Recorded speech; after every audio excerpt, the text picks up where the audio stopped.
I was rejected from a job because the hiring manager didn't like my energy. Today I was introduced as his new boss 3 months ago. I interviewed at Meridian Tech for a senior project manager position. The company had everything I wanted: innovative projects, great benefits, and a location just 15 minutes from my apartment. After 2 promising video interviews, I was invited to the office to meet the team. The department director, Greg, spent most of our 45-minute interview checking his phone and asking surprisingly basic questions that I'd already answered in previous rounds.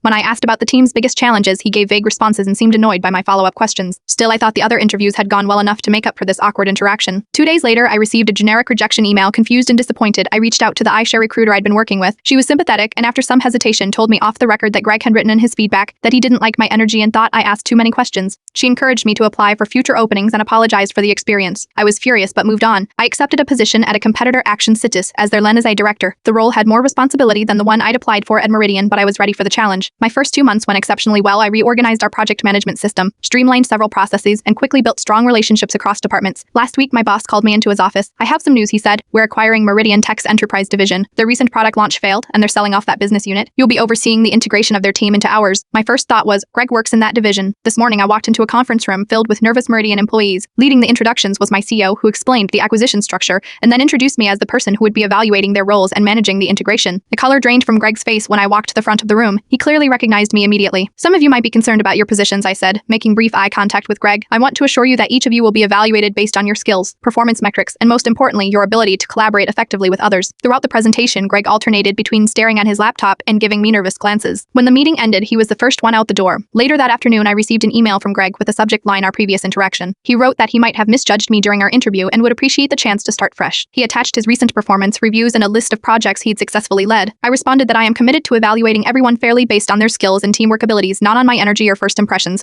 I've scheduled one-on-one meetings with each team member, including Greg, to discuss their roles and how they might fit into our organization. I am not vindictive by nature, and I won't let our history affect my professional judgment. Greg might keep his job if he's truly good at what he does, but he'll definitely be reporting to someone who asks too many questions, and this time he'll have to answer them. Sometimes the best revenge isn't getting even. It's moving forward and letting the universe sort out the rest.